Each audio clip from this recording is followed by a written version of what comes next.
Good morning, good morning, good morning, everybody. It is Monday, May 8th. My name is Alan, and I want to welcome you to my Spiritual Growth Through Recovery podcast.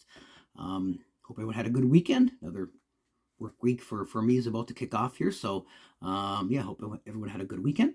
The purpose of these videos is to grow my spirituality by following the AA program of recovery. And I do that by being honest, vulnerable, and accountable, which is why I make the videos, right? I'm no expert in AA or recovery or spirituality. I'm just sharing my experience as I try to live life on life's terms and do it sober. So the recipe we follow here is we read the daily reading out of the AA Daily Reflections book. There's a link in the description if you'd like to follow along. I'll just share my take on the reading and any other topic that I'm working through in my life. So, all right, with that said, topic is going to be a resting place and the idea of serenity. All right, let's get busy. May 8th. A resting place. All of AA's 12 steps ask us to go contrary to our natural desires. They all deflate our ego. When it comes to ego deflation, few steps are harder to take than 5. But scarcely any step is more necessary to long-term sobriety and peace of mind than this one. 12 Steps and 12 Traditions, page 55. After writing down my character defects, I was unwilling to talk about them and decided it was time to stop carrying this burden alone. I needed to confess those defects to someone else. I had read and been told I could not stay sober unless I did. Step 5 provided me with the feeling of belonging, with humility and serenity when I practiced it in my daily living. It was important to admit my defects of character in order to present it in Step 5, to God, to ourselves, and to another human being. Admitted to God first paved the way for admission to myself and to another person. As the taking of the step is described, a feeling of being at one with God and my fellow man brought me to a resting place where I could prepare myself for the remaining steps toward a full and meaning sobriety. All right. So when it talks about the resting place, that's really the time between step 5 and 6 where it talks about, I hear how it works. I'm blind. Anyway, right after, I'm sorry, I'm in the wrong spot here. Right on post. It's page 75. Returning home. So it talks about after step 5, we return home. Did we miss anything? We thank God. So that's the resting place they're talking about. So basically, more on step 5 here.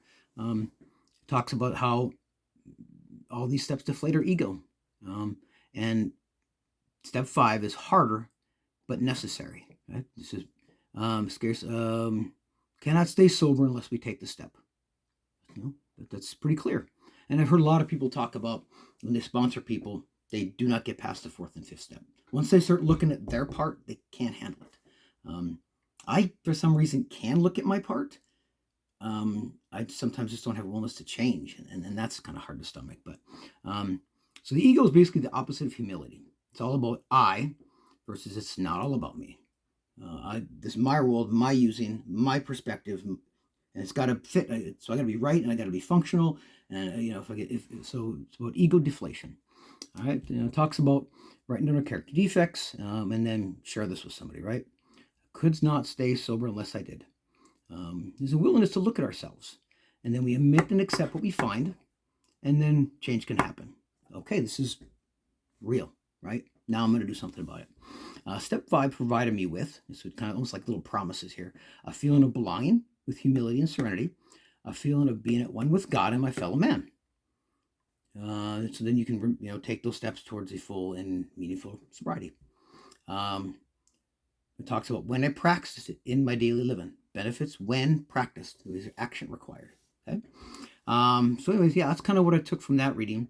It just seemed like serenity was an interesting topic to go discuss next. So here we go, serenity. Of course, I go right to the definitions. And it's interesting. I looked up serenity and peace of mind, because these two are interchangeable. So I spent way too much time. What's the difference between the two? And frankly, I really don't see a huge difference. All the definitions seem to kind of spin both together. So serenity is a state of being calm, peaceful, peace in definition, and and untroubled.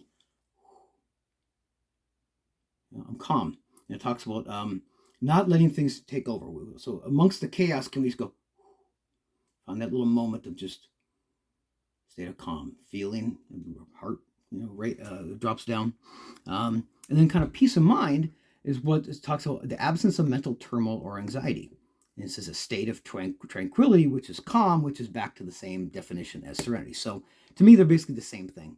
Um, yeah, I'm using them interchangeably. So now the benefits of serenity are that we've chosen to, so we choose to make peace with our circumstances. And we won't feel trouble as life does this. We're kind of more like this. Now we're used to living like this. I liked living like this. But we won't have to anymore. We can a little more even keel. We will develop the ability to cope and thrive in spite of challenges. So I like to say we can tell a lot about a person when they don't get their way. When that doesn't happen, I can still be, I'm good. I'm all right. It releases us from problems that we have in our minds. The stress level perspective helps. We get back to the present moment. So there's a lot of benefits, right? So how do we achieve serenity? So I just kind of wrote down some suggestions. Except you can't change or control. The serenity prayer comes to mind. I'm going to talk about that tomorrow. You can't actually control your mind and simply tell it be more peaceful. You kind of have to change your perspective of your reality, right? We practice forgiveness helps.